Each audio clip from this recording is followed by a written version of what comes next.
Hi everyone, and welcome to I Feel. It's been a long time coming, but we are back.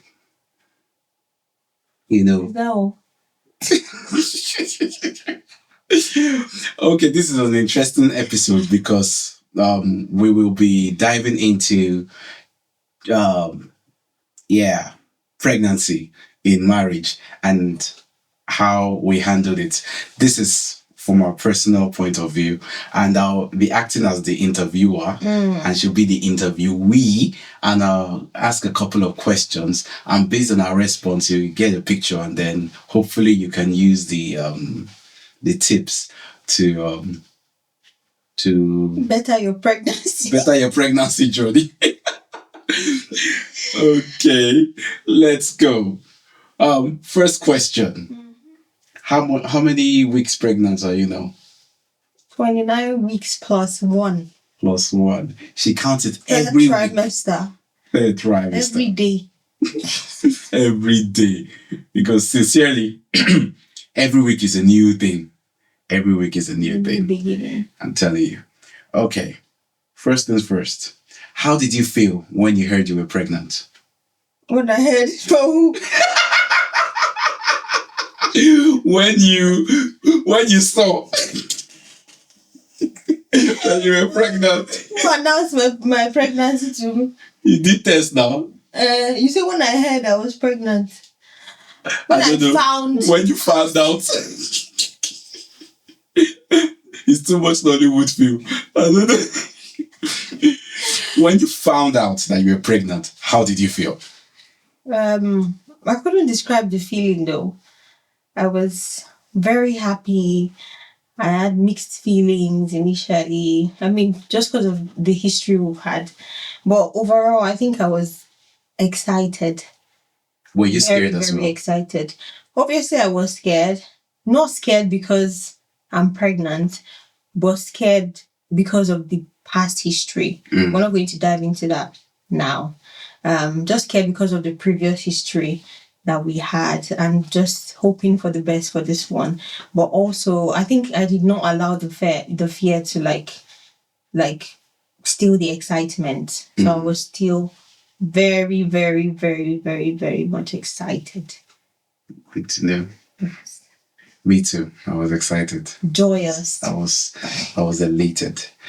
Yeah. But it didn't, anyway, we'll get into that. It didn't what? It didn't enter me very well till I started seeing your belly growing. Oh. I think that's when I was like, oh. She's actually pregnant. Yeah. Anyway, okay, now. So I'm going to divide it into first trimester, second trimester. She just started the third trimester. No, you not just started. Like 1 week now. 1 week anyway. Yes. So 8 months first on that journey. Yes. So you keep your answers brief, like testimony. You don't testimony they long now. Testimony in an ordered. I don't know what. Yeah, keep it brief. You keep it brief. First trimester. Challenges for the people that are getting pregnant. Let them know what to expect. And obviously, it is always different from woman to woman. Yeah. But I think yours was a little different. So if you can let them. How do you mean a little? It was more challenging than normal now, right? Oh, yeah. Okay, so just like you said rightly, that every woman's pregnancy is different. So my experience might not be your experience as well. But with my first trimester, like the kind of challenges I had were, I mean, the usual ones, nausea, not really, just a little bit of vomiting, fatigue. Oh my God, fatigue was on 100%, like every day in the first 3 months. I was always tired. I had food aversions. What else? Food aversions. Like mood swings because of so many things as well. And then just not having that appetite to eat as well. And I wanted really specific things to eat. Constantly hungry as well.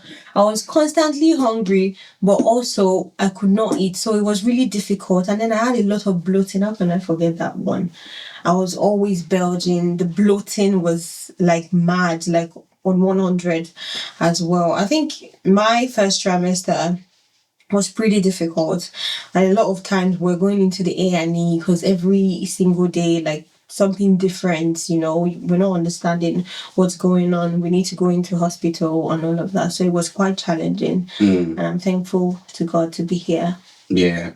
One thing I'd like to add as well, due to experience and what we've had, there was also the anxiety aspect that, okay, yes, we know we are Christians and we should be anxious for nothing, but still, any small thing would cause us fear and the concern, and then we would go. And then another thing to note is that just for the new mothers to be, the first how many weeks before you get to the ADAU stage, we have to go to Maternity triage. Yeah. Oh yeah, so from your, I think, 18th week, I believe everywhere might be different though, but from 18 weeks, that's when we started going to maternity triad. But before then, it was A&E. Yes. So the A&E aspect is long because you'll be there with other people and you'll just be waiting for everything. But when we passed the 18 weeks, it became calmer, and everything. So that was the first trimester in short. A lot of nausea, a lot of things, but it varies from woman to woman. And another thing to note before I go to the next one is support from your husband or from anybody that will be there.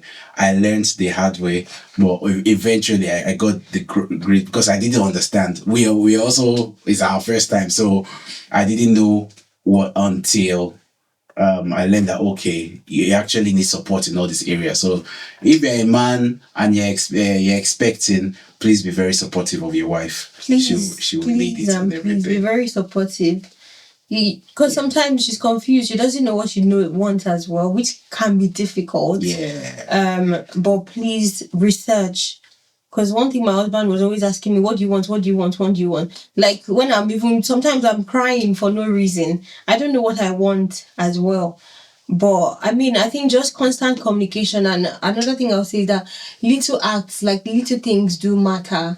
Like if she's hungry, just help her. Even if she mentions it once, you don't have to wait for her to mention it like 1 million times before you know that this woman is hungry. Just help her out, get something.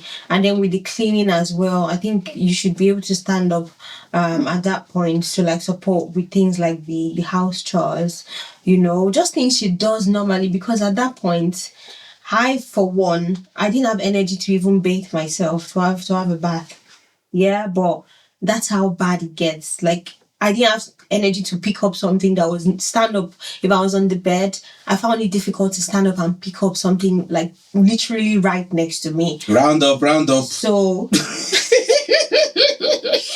the fatigue is crazy, is what I'm saying. So if you're a man, please don't be asking her, are you okay? Are you okay? Go and do your research so you know how to support her mentally, physically, spiritually as well, because it's a psychological roller coaster. Let me speak. She's speaking from woman's side. Let me speak from man's side now. Still ask. She might not know the answer, but ask and then do your part, because at the end of the day, do your part. You have to, because at the end of the day, I just did everything I could, but sometimes there's always something still missing. You learn, you do it again and everything. So I as long as she say yes, just do it. You might be doing something that she doesn't even want. I didn't say you shouldn't ask though, but don't just say do your part. This is all I can do. This is all I've done, because your part might. Did I say that one? You said do your part. Do your part, as in do your part in supporting and ensuring that she's okay. That's what I mean now. I get you. Yeah. So people might take that like, oh, I've done what I can do. You say you want to water you. This is it. There you go. That's not doing your part. You have to make her go over and beyond. This is the time when you go over and beyond. That's what I'll say. But I'll just say this, because doing all this doesn't mean there won't still be challenges. That's what I'm trying to tell you. There will still be challenges, and she will still need things in a certain way that you might not be able. Sometimes you'll be confused. Yeah, that's it. So you'll be confused and you're not sure what to do. Just keep on being patient and persevere. Is there a word for that? Persevere and do what needs to be done. And patience is the key word. Yeah, and also because being able to persevere. To be honest, there's no handbook for all these things. You just have to, every day is a new day. Just be there to support. But you have to know what to support with. So you have to research as well how to support a pregnant woman. Because she might not be able to sit you down and tell you everything. Because she's also going through the process. I'm telling you now, she's the talk woman side. I'm telling you as a guy, just get ready. If you like, read from now till next year. That's what I'm saying. You at some point do some research? I did some research, but so tell them that is not the thing that helped me. What helped you? The patience and changing my mindset that I am here to support this more, no matter what she wants. I think that's the key point, because you can read and do all these things, and again, every woman is different. That's what I'm just trying to say, that if you come and say, okay, it's good, study, but I'm telling you, I think from my own experience, it is not the key thing. The key thing is to be ready to support her in every way possible and love her unconditionally in that period. So how will you know the way possible? How will you know the ways possible? If she's saying, I'm hungry, you might just be thinking, okay, let me go and buy food stuff. That's support now. And then No, I'm not disregarding. You should study and do all those things and ensure she's eating the right thing, and this mood swing means this and that. But at the end of the day, what I'm trying to say, that all those studying, it will still backfire at some point. It can't backfire. You just have to tailor it to the person that you are dealing with. Okay. Knowledge is power. They say knowledge is power. You have to know how to support emotionally, because sometimes you might not know. You might be like doing all the house chores, like cleaning, but also she wants you to support her emotionally, to give her some reassurance, like some mental Let me give, since you know hear what, let me give you a practical example. Sometimes she will want to eat, and again, everywhere is dirty. Especially your first trimester, like all of them will I'll be joined in the mind, and it will explode out. So at that point, if like readers, they say, make sure everywhere is clean, make sure she has food to eat, but you're only one person, you cannot do all those things. So you have to be patient and know at that point she will vex for the cleaning, but she will chop the food. So why she now be patient and understand that due to everything, okay, let me try next time to see if I can ensure the place is clean and everything. So my point is, you can do everything, but there'll still be a moment that other things will mumble up. So patience in doing all this is key, and understanding and loving unconditionally. Do you understand? I agree. I didn't say patience is not key though. I agree with you. Well, I'm just. You still say but. Don't take away the fact that just being able to know how to support a pregnant woman is crucial. Although you might still need to tailor it to whoever you're with. Of course, I agree. That's what we're talking about. I agree. Pregnancy 101. I mean, you said it.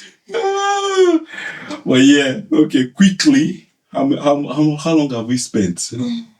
Okay. Second trimester, when you started becoming stronger and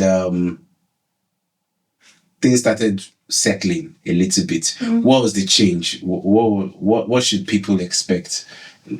So my second trimester was good, okay-ish. But however, that might not be the case for everybody, because I started having less nausea, less bloating, a little bit of vomiting, during the second trimester as well. I think my case was different. This might not apply to everyone. I had a cervical sacrilege as well. That's a cervical stitch. So at that point, I was really down. I wasn't strong enough to do the things I would normally want to do for myself. So cervical sacrilege is just when maybe for some medical reasons, you go into hospital and then they put in a stitch in your cervix just to help you hold, the pregnancy. Yes, that's what it is, basically. So the first few days post-stitch, post-surgery, it was very difficult. I was literally bed bound. I was trying to be as careful as possible. All of the do's and don'ts I was told in hospital, I was trying to like adhere to that as well. So those times were pretty difficult for me. And I felt like there was a lot of pressure on my husband as well, because he had to do everything. He had to bring me food in the morning, before. Tell them, I'll be waiting for that part. She know what? She just did talk her own sense. He had to bring me breakfast in the morning before he starts work. He had to ensure I had snacks ready.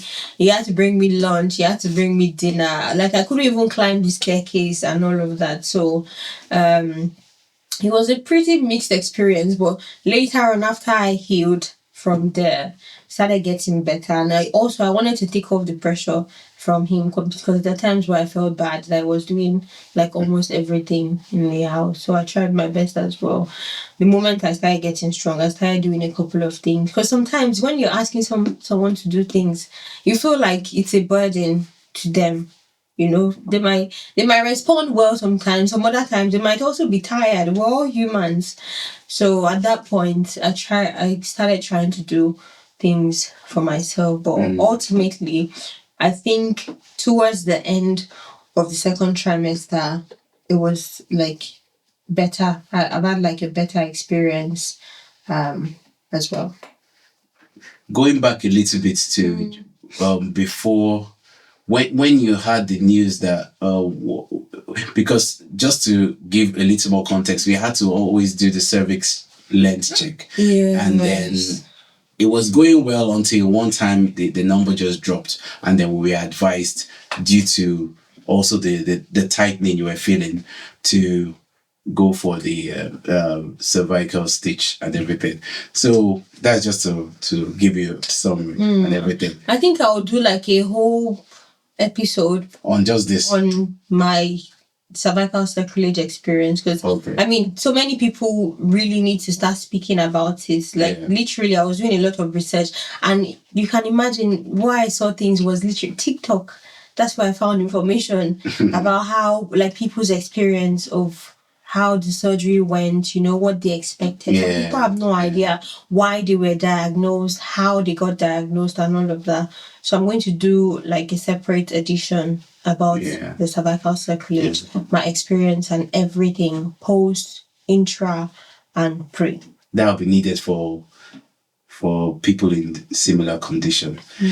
Now, before we go into third trimester, spiritually in all of this, how have you been faring through all this, through the challenges, the ups and downs, and the journey that God has brought us through thus far? How have you been moving on with God through the journey? Well, like pregnancy, you have to hold God. Like, you really have to move with God.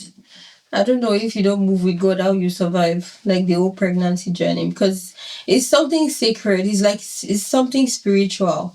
That eggs and sperm will come together and then you're forming a baby. So I think if you're not spiritual in any way, you just need to be able to call on God, for yourself and for the child that you're carrying. And I, for one, I think throughout this pregnancy period, I've grown spiritually. I have like personal scriptures that are kind of tied to this pregnancy, and I'm like literally saying them every day, confessing those words concerning my pregnancy and what I want to see at the end of the pregnancy. So I've become more, I wouldn't say more spiritual, but I've become like more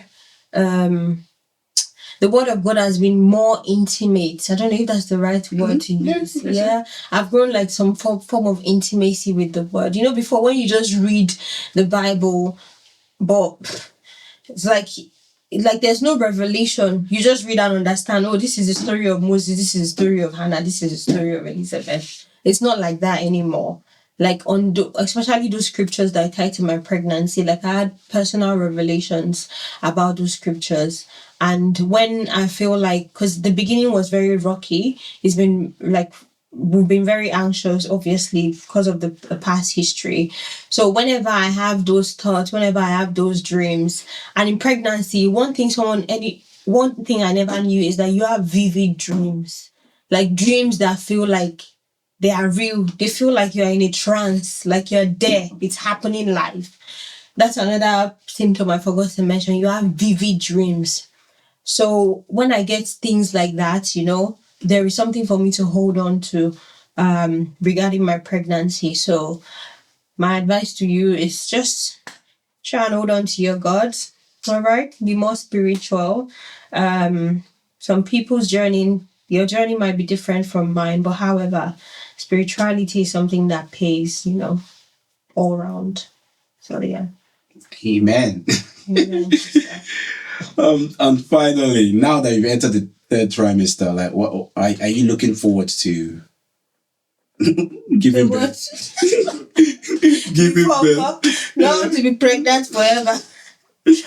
I'm looking forward, very much so, but obviously, I'm also, there's the fear of, labor and all of that. So I'm just trying my best to be positive, think positive. Again, go back to that word of God, that you deliver like an Hebrew woman, things like that.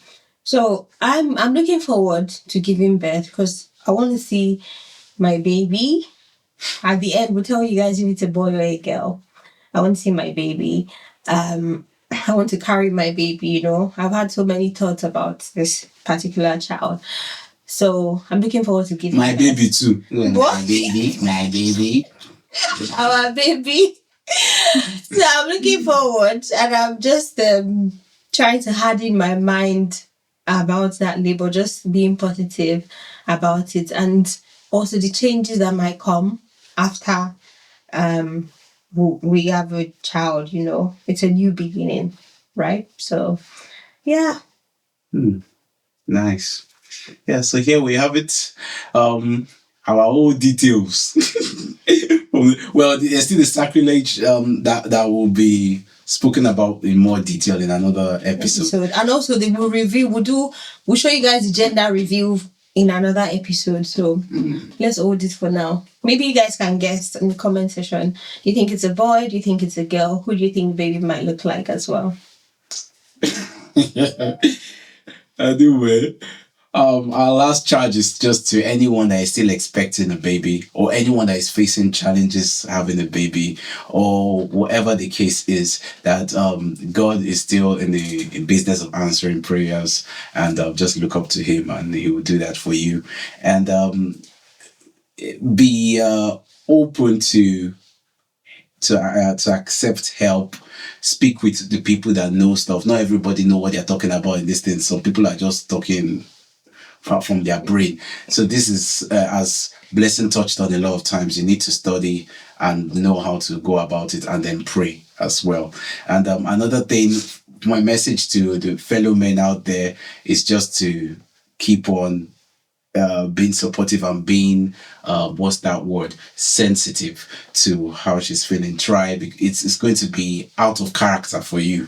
That's what I have to say. You have to push yourself out of your normal self, and then you'll start finding joy in helping. You have to find joy. Who is carrying the pregnancy? Are you the one talking, or am I the one? That's the only way you can support. You have to look for the joy in it. And when you see the belly growing, you have that joy as well. So yeah, that's us today, and we'll be back with you with more episodes and other stuff. Abby? Yeah. Thank you. God bless. Don't forget to like, subscribe, and do all the good stuff. Make us some money. Which money? You never know that. I'm expecting baby. We should put something to donate them. Let them donate. Go for me. Go for me. Okay. We need to talk about the changes. Like, look at me. Oh, okay. Maybe I'll just put this. If you stay till now, then you have this spoiler. The changes. Spoiler. That I'll talk about changes now. Your changes in your body. To me, like everyone says, me, I don't see any change Love personally. is blind. The only change I saw is the belly. Mm. But it started glowing more in my eye. Oh dear. It's true now. That's You see the skin, like when she wakes up in the morning, it's already glowing. the only change you saw. And belly, of course. So you don't think I'm adding weight? You don't think my nose is getting big? Your or nose, my nose is getting God fat? forbid. It's not good. It's not in my eyes. I don't know. I can't see it. What I can see is obviously a little weight gain, but not